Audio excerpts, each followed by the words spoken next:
Okay, well, I want to welcome everybody to today's Jeffco Housing Webinar Series. My name is Scott Wasserman. I'm the president of the Bell Policy Center, and I'm really excited to host our panel discussion today. So first and foremost, I just want to welcome all of you to what is our third webinar in a series that we've been doing. And the theme for this webinar is who's feeling the housing crisis? All of us. And so, we're going to be learning a little bit today. We're going to continue our learning about the impacts of the housing challenges in Jefferson County. Before I get into some of the details of today's webinar and do a little bit of a look back, the first thing I want to do is just a couple of little quick housekeeping items. All of our participants will be on mute, just so we can make sure there are no interruptions or distractions while our panelists give their presentations. But definitely feel free to go into the chat. We'll be using that Q&A section. You can put questions in there. We will make sure that we surface those questions a little bit later in the presentation. Lastly, this is going to be a recorded and I just want to clarify, not in the chat section, that'll be disabled, but there is a Q&A section that you'll find in the webinar. And then lastly, we're going to be recording this webinar. We'll be sharing a copy of the recording on the Colorado Gives Foundation website. Also, we are going to be using an interactive feature called Menti, which will allow you to respond to a few questions we have for you. And so the first thing we want to do is just a little bit of a warm-up. And in order to access Menti, I think on the screen, not yet, but you will see. Yes, thank you very much. Okay, cool. So Menti, cool tool. Go ahead and scan this QR code on your phone, and then you'll type in the code. I'll give everybody maybe a quick minute to do that. And then we've got a couple of initial questions. One's a warm-up, and the other one is just a fun trivia question. Maybe not fun, but a trivia question that'll highlight some issues in housing. Seeing a lot of thumbs up, very good. So the first thing we're going to do as a warm-up exercise on Menti is let's find out who's in the room. So we are going to, so go ahead and then in the Menti activity, we want to know who you are. So what's the option that's closest to you? Are you a part of the business community? Are you a housing provider? Are you a nonprofit direct service organization, an educator? Or are you in government or public service? Or are you just a resident in Jeffco who's interested in this issue? So go ahead and respond to that multiple choice question, and we will see the results shortly and find out who is in the room.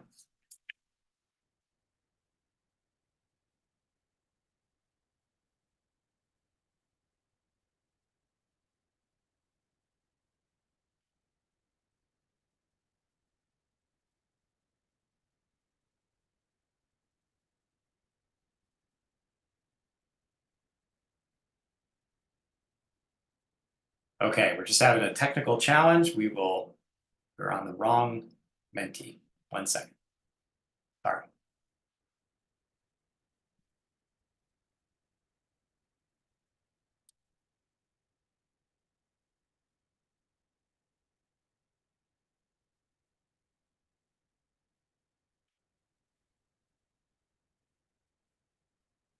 So I think while we're waiting for that to come up, if you already scanned, I can share with you the new code, or you should see it in your webinar chat.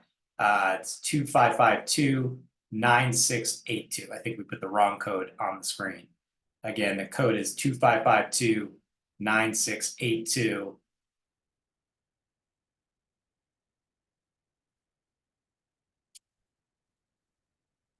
Okay, here we are. All right, great. So we're gonna reboot. That is the QR code, and the question I asked you was who is in the room today? Go ahead and respond. We do have a request to put the link in the chat.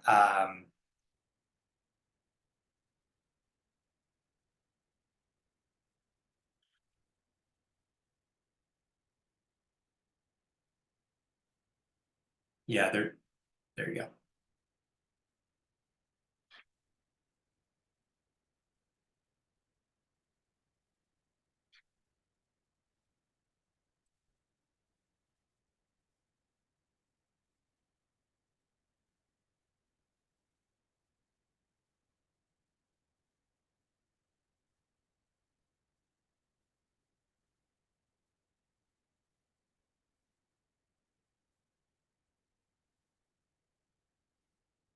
Okay, responses are slowly coming in. Seems like things are up and running.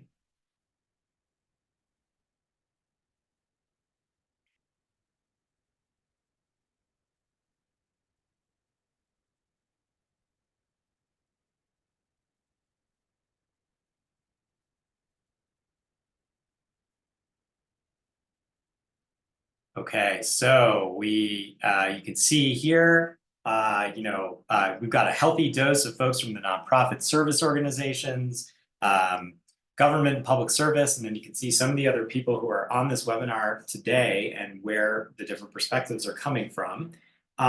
So thank you, Julie and Hannah, for queuing that up.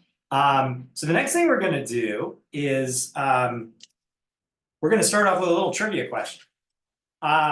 So Jeffco housing wages. So according to the most recent figures from the Apartment Association, what is the hourly wage needed to be able to afford the average rent for an apartment in Jefferson County? And just as a reminder, when we say the word afford, we mean you are spending no more than 30% of your income on rent. And so our questions for you, is it $32.59, $35.05, $36.03, $37.77, or $43.38. So this is the average hourly wage that you need to be able to afford to receive to afford an average rent in Jefferson County. So, all right, our responses are in. So let's do the big reveal.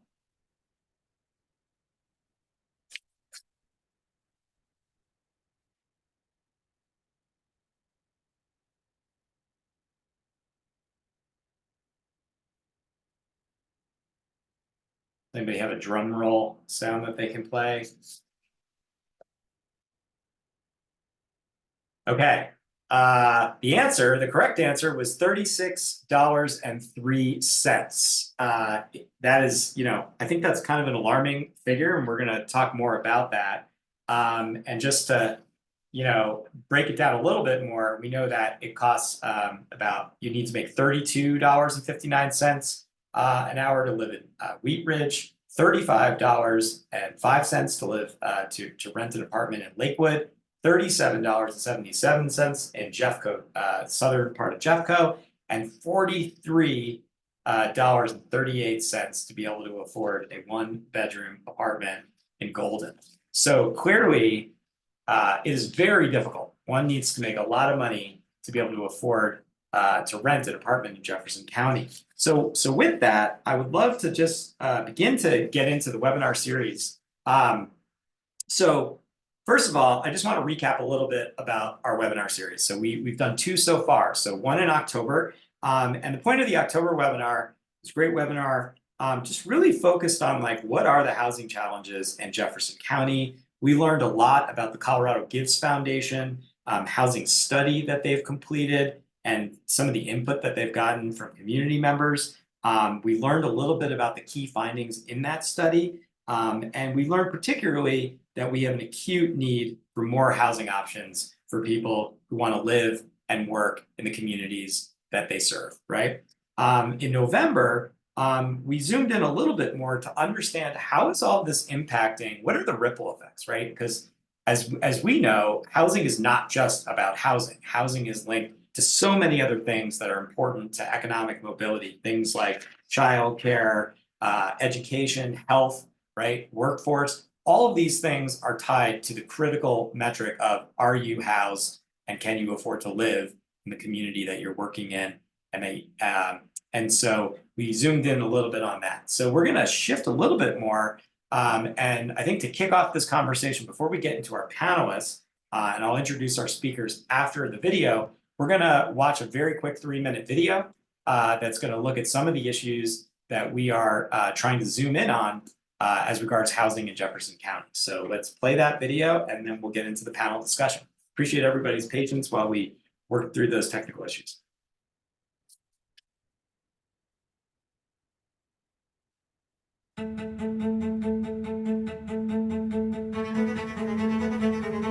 The affordable housing crisis in Jefferson County, Colorado isn't just a personal issue.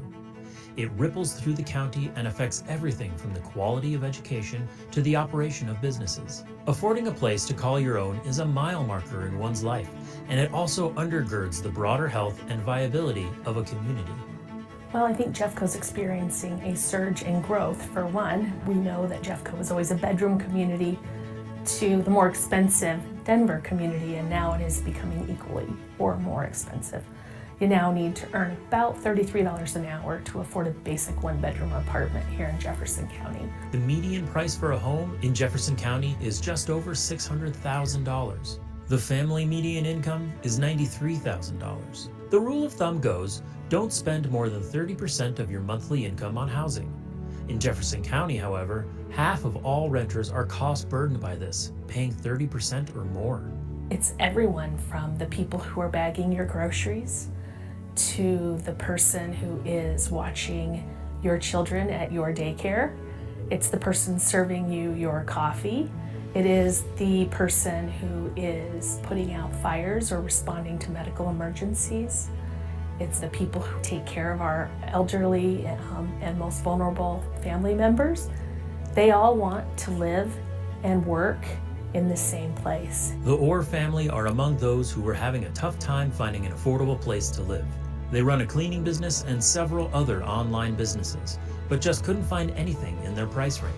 It was horrible trying to find a place. Well, Lakewood, Arvada, Jeffco, period. Then, the family of 5 heard about an income-restricted apartment complex in Golden called the Flats at Ford Street, which houses families who earn between 30% and 60% of the area median income. It's very peaceful, as you can see. The community's friendly. The affordable 3-bedroom apartment is not only an ideal place to live, but it's allowing them to save money so they can eventually buy a home of their own. Just being here where we can rest and focus to be able to buy the house. The Orr family story is not uncommon. The challenges are clear, and so is the urgency in solving the affordable housing crisis for the good of all Jefferson County. Okay. Well, great. Yeah, I think something we really care about in this conversation is not just providing statistics and white papers for people to read, but it's really important to produce images, videos, things that people can connect with to better understand what's going on. And so that was a great introduction. And so for our first panelist, we're going to have someone who was in the video. Lori Rosendahl was in the video talking a little bit about the work that she does as the CEO of Foothills Regional Housing. It is an affordable housing authority for Jefferson County, and she has served in this role since 2016. Prior to that role, she was with the Grand Junction Housing Authority as their Chief Operating Officer. Lori, it's great to have you with us.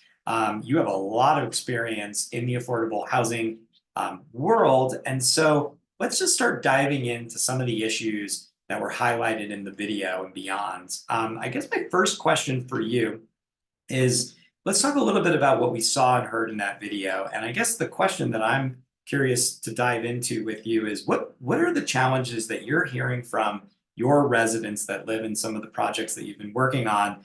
About how typical is the experience of the family we just saw in that video, and how has that changed over time? It feels like this crisis is getting more acute. What are you seeing on the ground, and what are you hearing from the people that you work with every day? Well, thank you. Thank you for having me. Not only do we serve people in properties that we own, we also have a very robust voucher program that's really telling of what's happening in the market, in the regular market, because these families, and we have about 1,800 of them, they're issued a voucher and then they go out into the private market and try to find a place to rent that's within HUD's standards. Over the years, it's gotten better for our families as far as HUD standards goes. It's been easier for them to find a place because HUD has finally stepped up. Sorry, I don't know how to fix that. Turn that noise off. No problem. But what we have seen is rent increases that are beyond anything you could ever imagine. I'm just gonna, maybe if I shut that out completely, that'll stop. Sorry. Okay. Jefferson County used to be affordable. I mean, I remember even when I first got here in 2016, it was a whole different market. But 10 years ago, the average rent was $1,000. And we're now at $1,800, $1,874 for a family to live in Jeffco. And that's not including if you add in Golden, and that's a whole different market, which is where our families that were living at the Flats property were there and getting to experience Golden, a market that they wouldn't get to experience if it wasn't for our affordable housing there. And we all know Golden's a great community. People want to live there. It's just really expensive.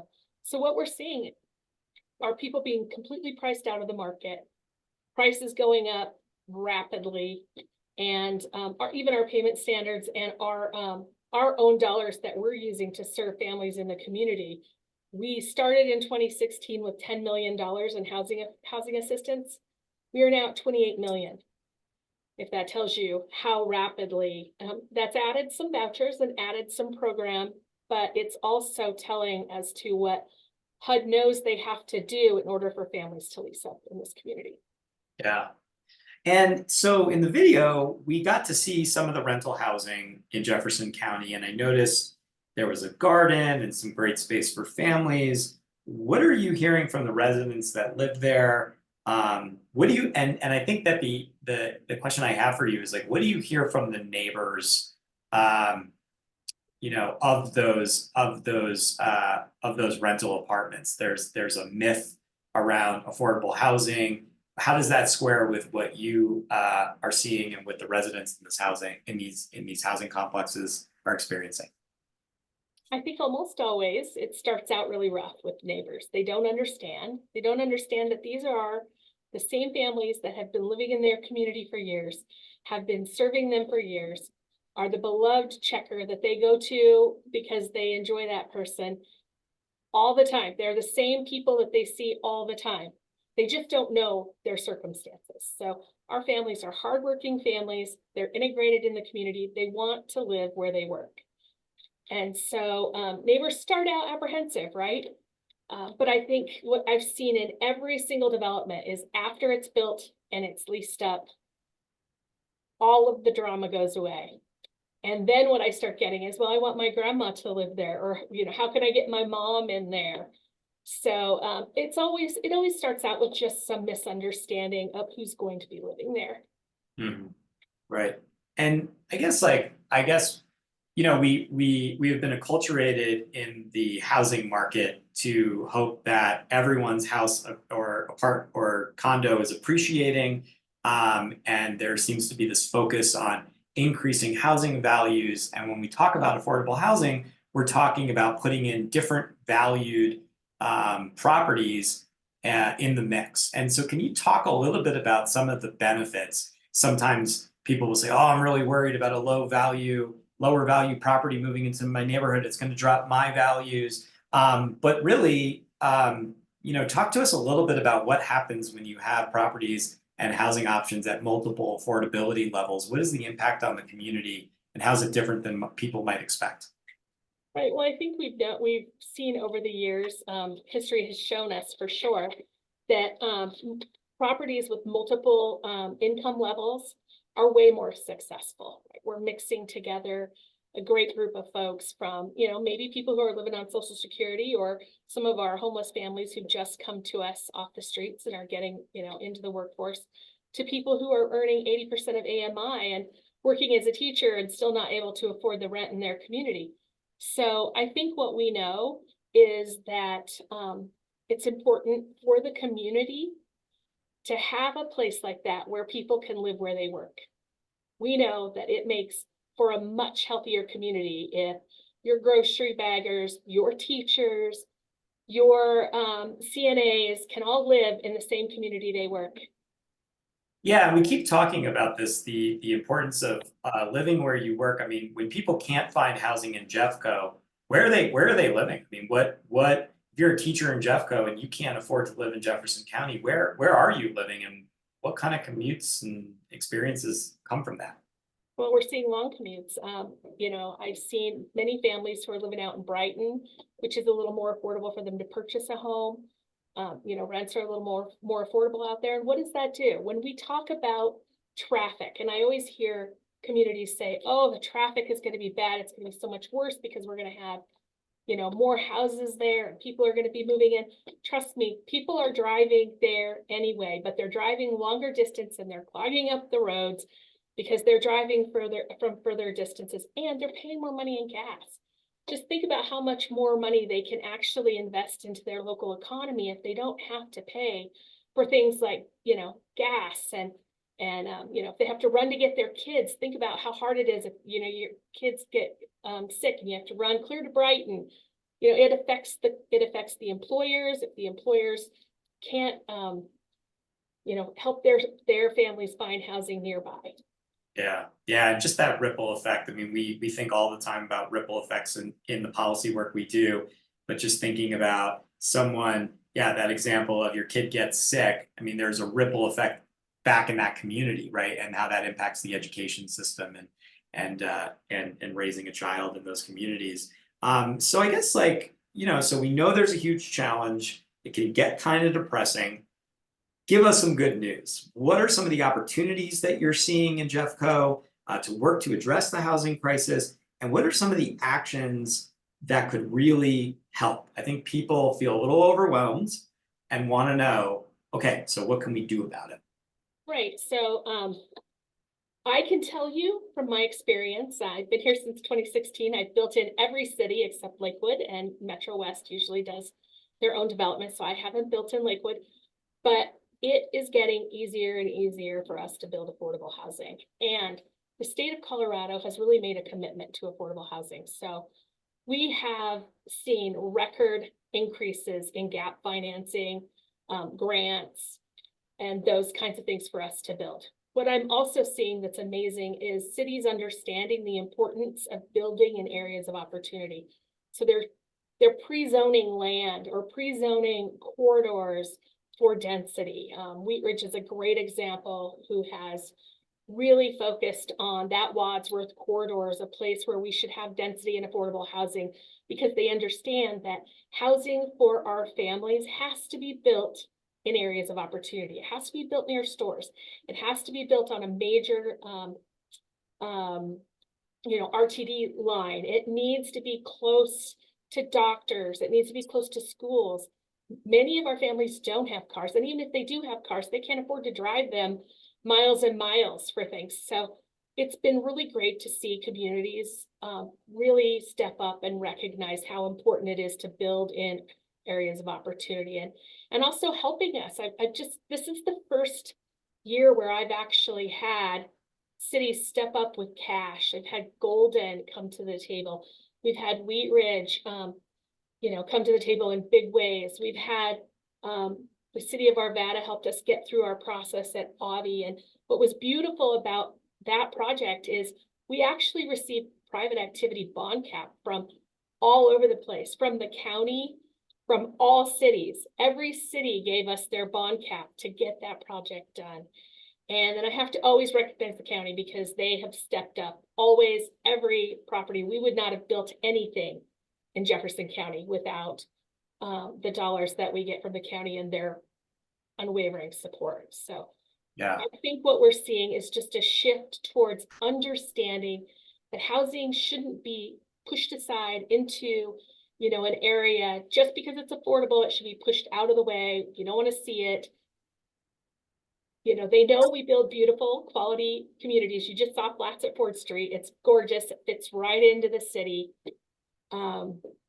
I think people are recognizing how important it is to make it front and center and how important it is to make the community healthier by having, you know, options, lots of options.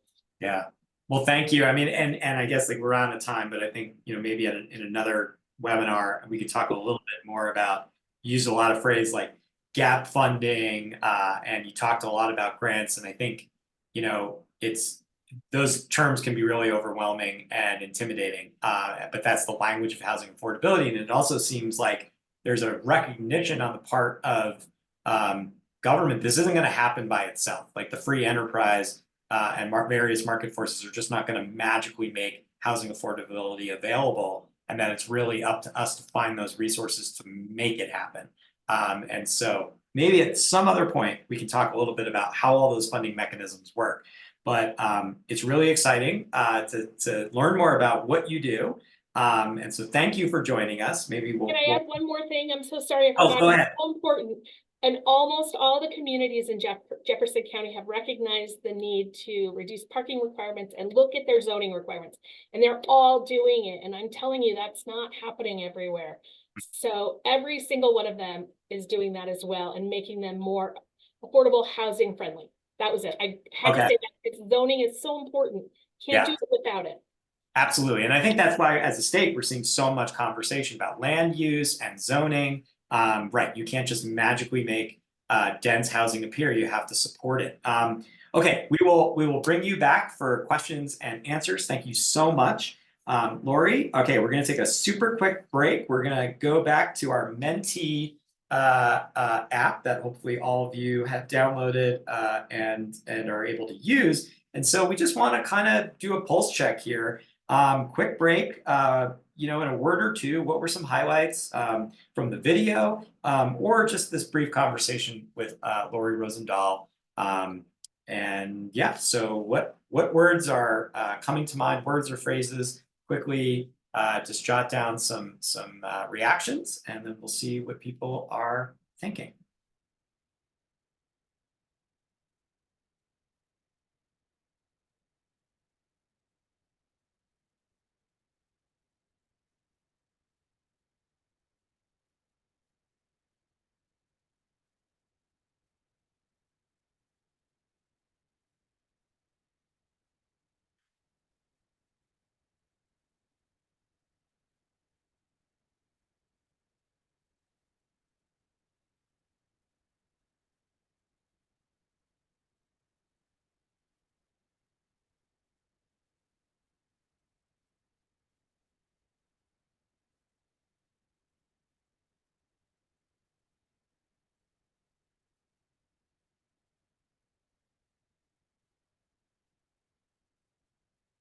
All right, we are waiting for responses.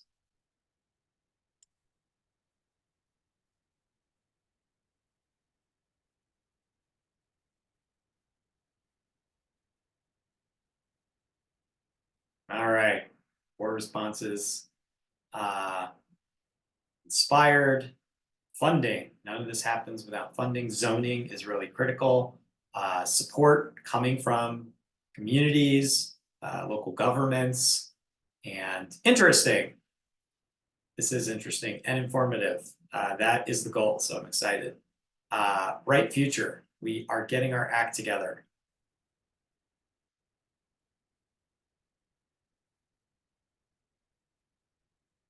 And then, of course, why we're doing this. If the public doesn't feel educated, doesn't know what's going on, hard for them to get engaged.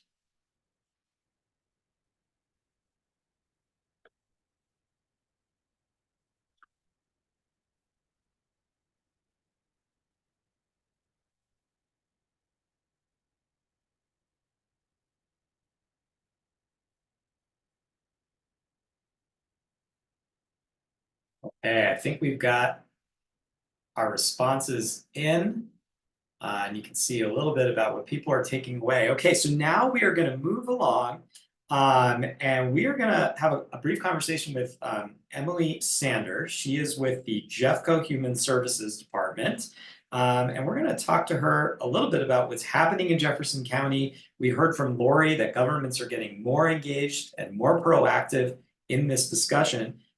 Just going to introduce Emily. Emily Sander is the Manager of Community Development for Jefferson County Human Services. She oversees the federal and state funding areas that support affordable housing and housing services for Jefferson County residents. She has a long history working in housing from her start 25 years ago in the Fort Collins Housing Authority to managing multifamily assets for Colorado Housing and Finance Authority, and now working with the county.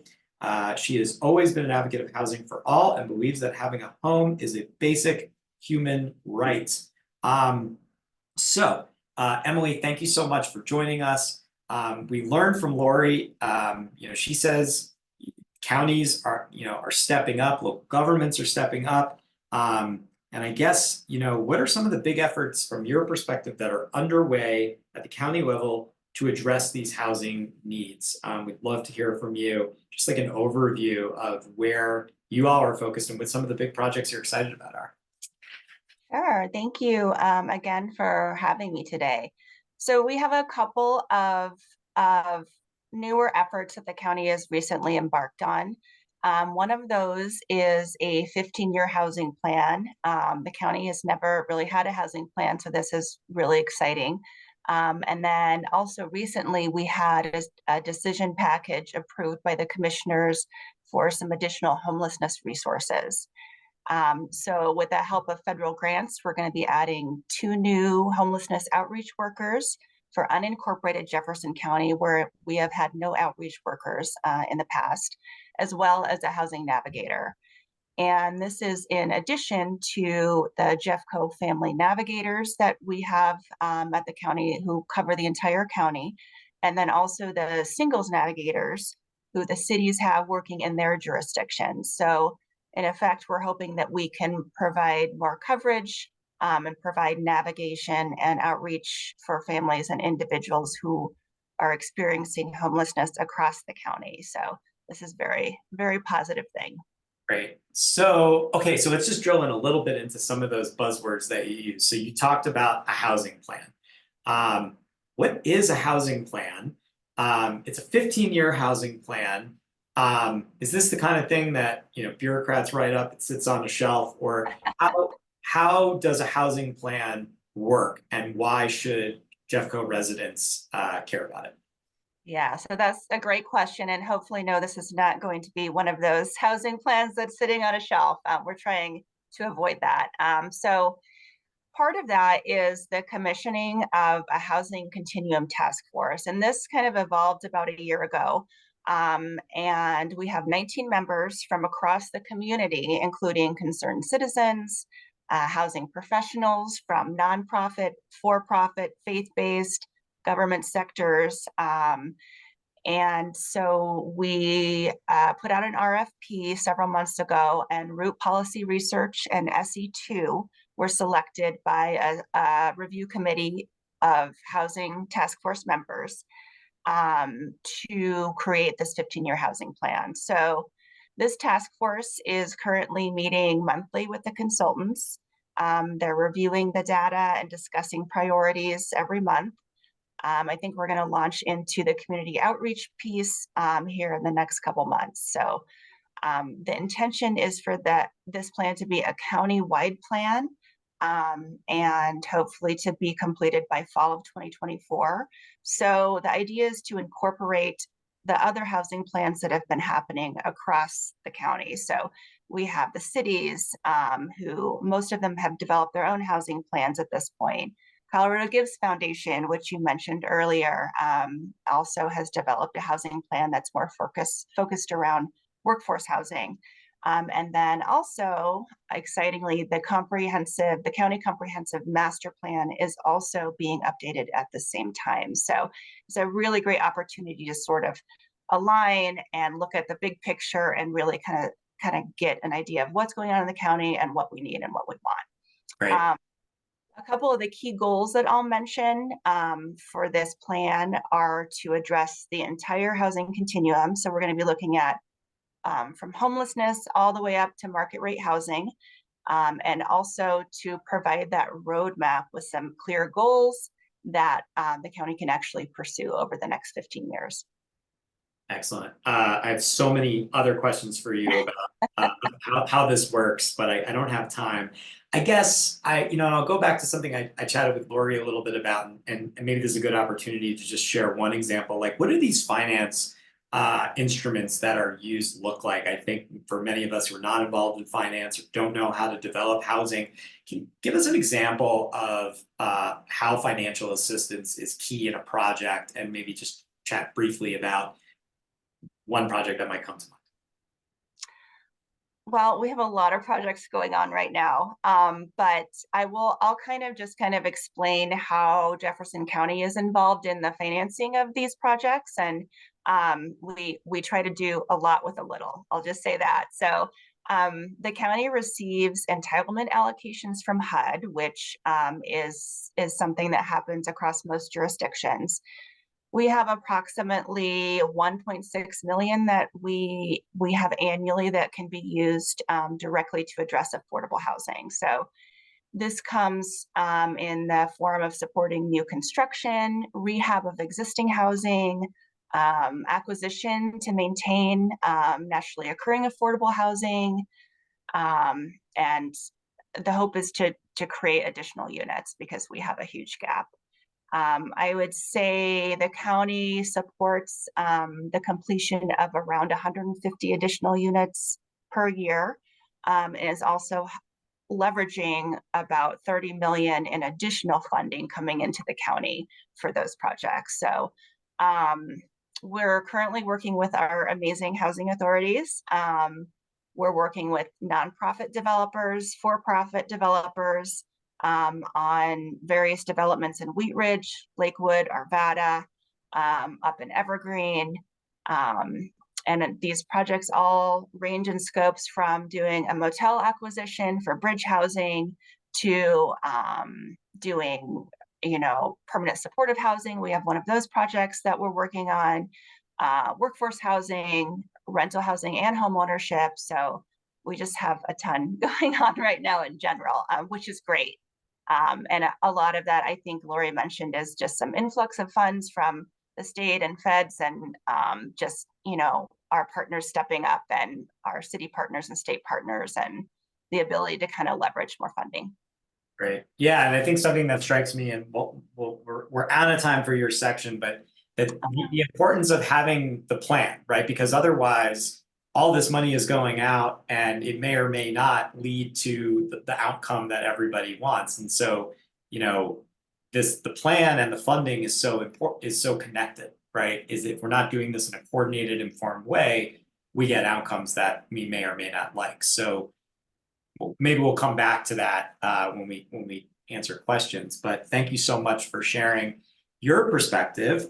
So now I'm gonna introduce Josh Mantell. We had to do a little bit of a switcheroo here because Graham Hallett, who is our housing policy analyst here at the Bell Policy Center, is doing his civic duty.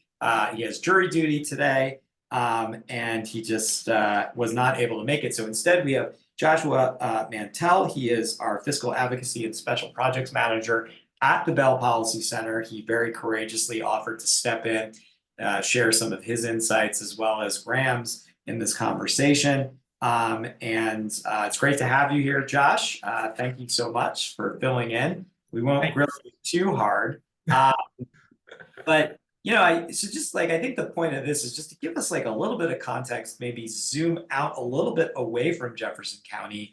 In past, webinars, we've really talked about what's going on within the county, obviously huge housing challenges, but let's take a little bit of a step back. What's going on in the state? Is Jeffco an anomaly, or are we seeing this in other places around Colorado? Yeah, it's interesting. I think Jeffco is actually a really interesting microcosm of kind of some of the things that are happening around Colorado. As Lori mentioned, it's right on the border of Metro Denver, and so you have a lot of folks who maybe are working or being in Denver or trying to go out to Jefferson County, and then on the western side, it's up against some of these mountain communities that are seeing some really significant rises in their housing values. And I think what's interesting is that Jefferson County, in the video, it said 50% of Jefferson County renters are cost burden.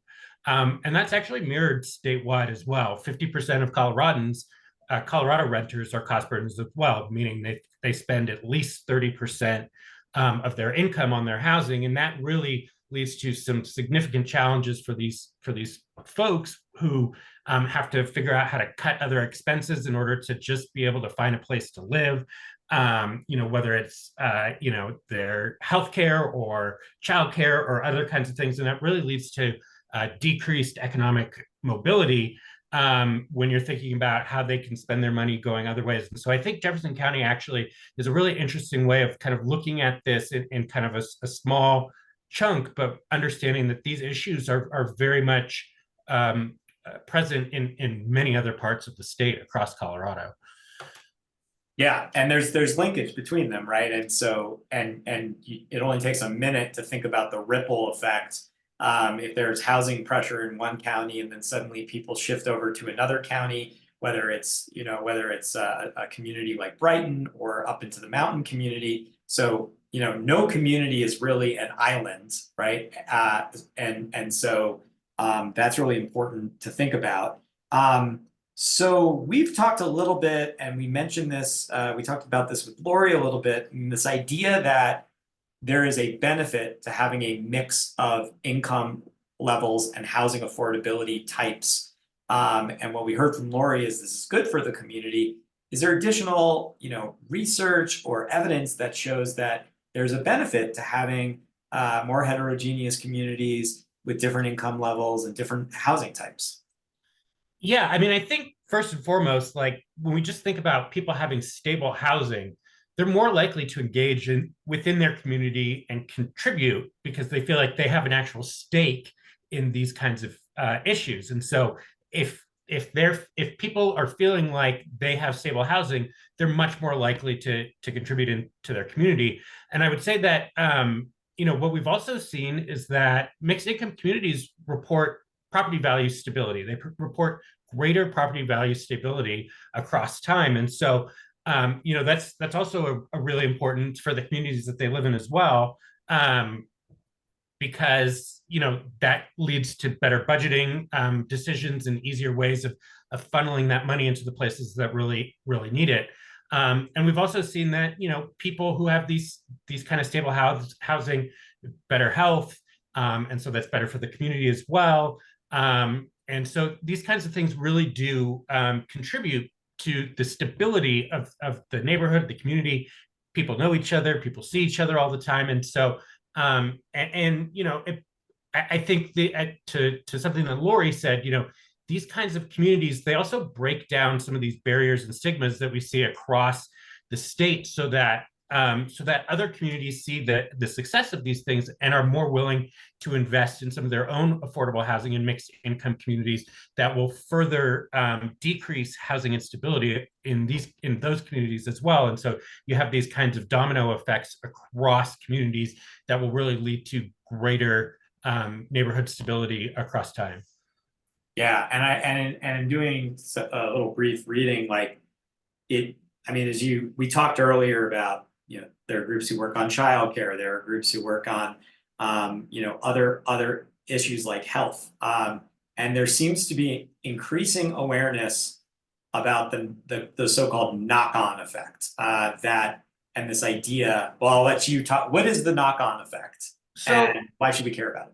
Yeah, I mean, I think if you think about this, for a minute and kind of think about the different tentacles that come out of these issues, you understand that there's just a lot that occurs that are positive when you have housing stability. And so you see, for example, when you have successful affordable housing developments, they bring in higher tax revenue and consumer sales because you have people who have a little bit extra income who are able to spend money in their community. And so that leads to higher tax revenue for those counties, for those special districts, for those cities that are in there.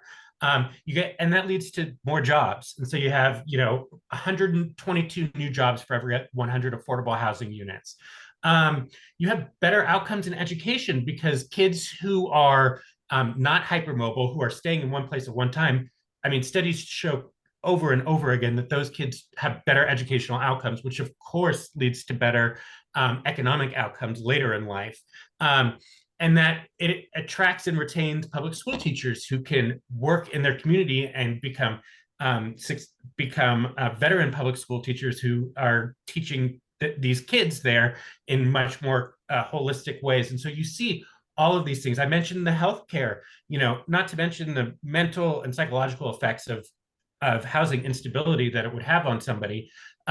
You're cutting healthcare costs if you're feeling extremely housing cost burden. That's one of the first costs that go is that $30 copay to go see the doctor or whatever it might be, or that that test that you need to get to make sure that you're healthy. And so these are the kind of things that when you are housing stable, just leads to better outcomes for the neighborhood and the community writ large, and also you as an individual, that then redounds and knocks on to the community in other ways as well, where you're not spending as much on, the community's not spending as much on the social safety net for some of these individuals, and so they can put that money into other uses that may be increasing kind of the economic mobility for the community writ large.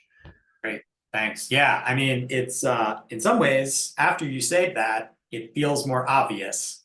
But truly, and even Mary Ellen in the comments talks about, reducing that commute improves, the environment, affects air quality, stress levels, right? So I think there's just increasing recognition that housing is a critical link to so many other areas. Josh, thank you very much. You did a great job. You made the bell and Graham proud. And so now we're going to go to our Q&A time. And so you'll find at the bottom of your Zoom webinar, there's an opportunity to put questions in. And so actually, let's bring all of our panelists back. So we actually have a question from Barbara Ziegler. Great way to kick us off. And I think this gets to something that I ran out of time to ask Emily. So maybe I'll ask Emily this, but others on the panel can help to answer it. Barbara asks, we have a below market 80 unit combined condo and rental project that is almost complete. We are targeted at adults with developmental disabilities as well as middle income seniors. Where would we begin to discuss assistance from Jefferson County to cover minor potential shortfalls due to rising interest costs? So I think, that's a great question. But I think this also just gets to how do I engage, right? There's all this great activity happening. How do folks who are working on this and maybe aren't as hot wired into the affordable housing discussion, where are the entry points, and how does someone like Barbara engage and find and identify resources? Mm-hmm. That's a great question. I think initially, we typically would start with a conversation about the project. We do have a rolling application for developments that's available on our website, along with a lot of information about the various grants and what can be funded and what can't.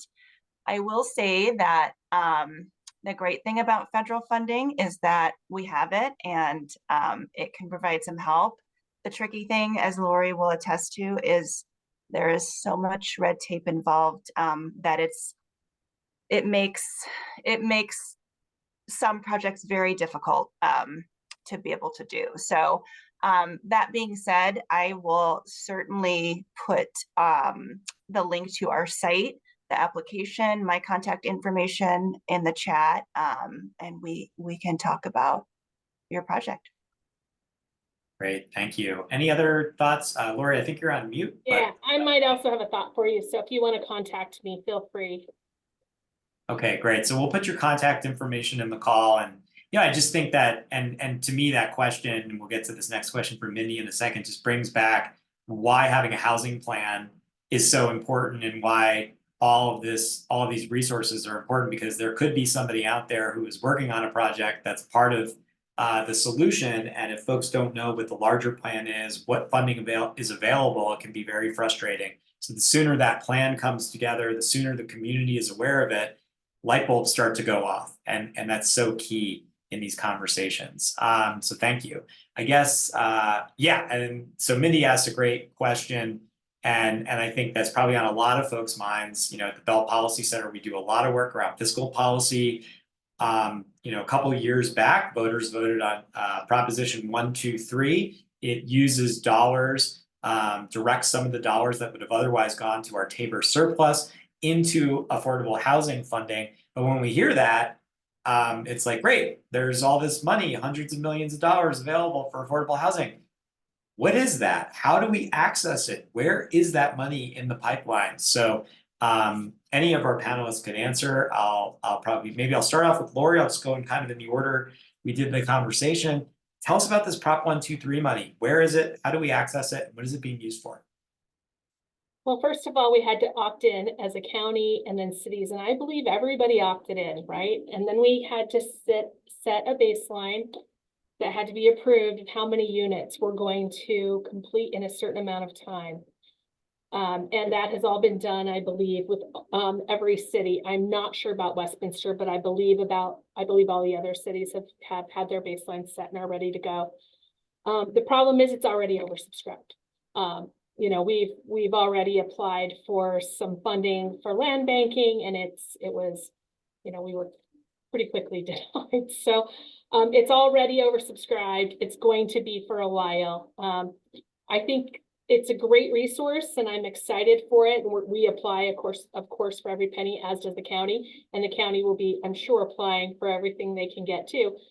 But you know, it's a limited resource, and even if we got every penny of Prop 123 money that was out there, we still have to compete with for the very limited low-income housing tax credit availability. So even if we had a ton of funds coming in the door, we still have to compete for the tax credits. And we're talking, you know, maybe 8 to 10 are awarded out of every 30 applications. So we need some changes at the federal level, which I think there's some movement right now in a new bill. I don't know if it's going to go anywhere. I'm hoping that will increase the low-income housing tax credit and also fix the private activity bond issue that we face. So there's two things. There's private activity bonds and LIHTC, and both are oversubscribed. So I mean, all this money's great. We want it, and we're going to use it the best we can. But we have this other side on the federal side that is really prohibiting that state money from being, you know, utilized as fast as it should be. Okay, so Emily, I guess I'll kick it over to you. So, you know, coming from the county perspective, yeah, I mean, what's your take on the Prop 123 money? And Lori talks about the need to compete for these dollars. So who are we competing with? And yeah, talk to us a little bit about your perspective on this coming from the local government. Well, I mean, I feel really grateful that the county and all of the cities have opted in. I mean, I think that was the first step, and that was a little bit tricky because you did have to make some commitments. And you know, the question is always, if we're saying we're going to do this and we're not able to do this, you know, what are the consequences and that sort of things. But everybody was able to get it together and opt in. So that really, in effect, opens up the door for all of the county and all of the developers and partners and whoever would like to access this money. So I think that was the first most important thing. But like Lori said, accessing it is going to be the next tricky part, and being able to actually, you know, have some of those funds to do something with. So I think we're just kind of in a waiting game at this point to see kind of how it all flushes out. It's very new. There's lots of interest, lots of applications. So we'll just kind of have to see, you know, what comes of it. But I think as a county, we're all engaged and supportive and ready to go. So.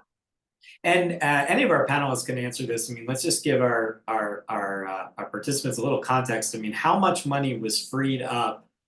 You know, what is the scale of the funding we're talking about for Proposition 123? Anybody remember? Josh?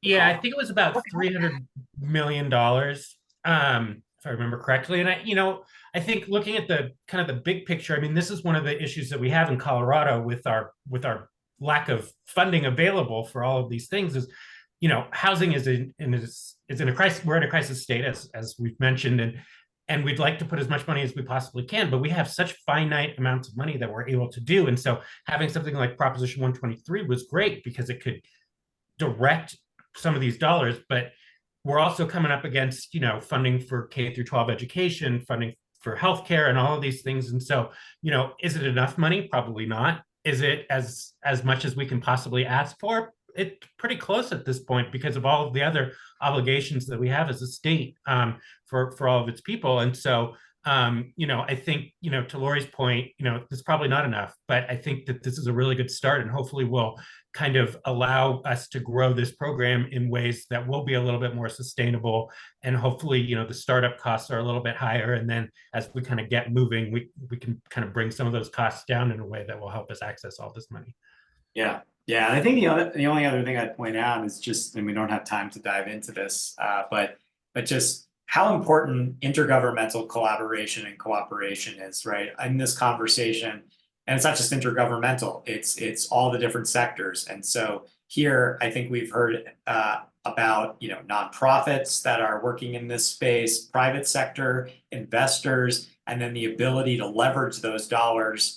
And that we really need to be working in concert with the federal government. We've talked about the alphabet soup here, HUD, other agencies. And so ultimately, if we're doing this right, this is all about leveraging existing dollars. I mean, that's the name of the game. So if you compare a federal tax credit with state funding, with nonprofit funding and private sector investment, that's how these projects get off the ground. And so this is not, you know, just the public sector's job. This is not just the private sector's job. We all got to lean in. At the danger of going beyond time, any thoughts you all have about that need for collaboration? And I guess maybe just like, well, we're going to run out of time. So this is the danger of making me the host of the webinar, is I'm going to ask questions. But yeah, just maybe like one thought from folks about an example of collaboration or why, you know, we need to do it this way. Well, I can start out with Avi, which is a great example in Arvada, which most of you have probably seen. That project wouldn't have happened without the bond cap collaboration from the county, City of Wheat Ridge, City of Golden, and the City of Arvada. None of them alone had enough bond cap to make that work. And so I didn't have to go beg for bond cap from the state or from CHAFA. I was able to just say to every city, I know this isn't in your city, but would you please give us your bond cap? And they all did. And it wouldn't have happened without that collaboration. So it's really important, because in Jeffco, we don't have one city that has enough bond cap to meet what we need to get a 4% deal done. And the county has been amazing as far as bond cap goes. We don't give our bond cap back to the state because of collaboration. So yeah, that's great. Yeah, I mean, so yeah, thank you so much. I appreciate that illustration of using bond capital, whereas other actors might not be able to access that the way a county could.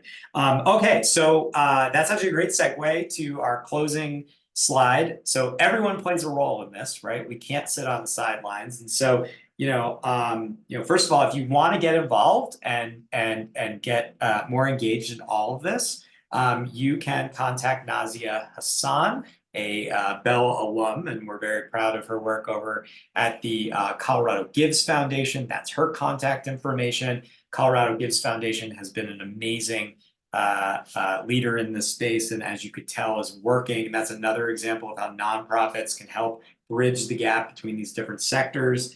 And I want to just thank everybody for being a part of this webinar. And as we said, this is a series. So in February, we're going to be doing a webinar very similar to this, and we're going to be talking about what the State General Assembly is up to. We all read the headlines. We know they're very focused on housing, but like, what does that actually mean? What are the programs they're putting in place? What are the strategies? So we're going to hear all about that. So help us get the word out, right? We can have a great conversation about what's going on at the General Assembly level. You can learn a lot, and then you can get engaged in that conversation. And as you can tell, the money that comes from the state and the federal government is so essential. And it's not just money; it's the attention to land use policy, and all these other things that are going on. So please tune in and participate on February 21st. Help us get the word out, so folks know more. And with that, I want to thank our panelists. Thank you so much. It is very hard to talk about this topic, which is really big and broad, in just 3 minutes or 4 minutes. And so I want to really thank our panelists for doing that. As I said, we recorded this webinar, so feel free, it'll be on the Colorado Gives Foundation website. Help us get this information out, and please join us in February for our webinar focused on the State General Assembly work on housing. So thank you to all of our panelists. Thank you everyone who participated, and to Bell's staff that helped put this together and make sure it was a seamless webinar. So thanks everybody, and enjoy the rest of your day.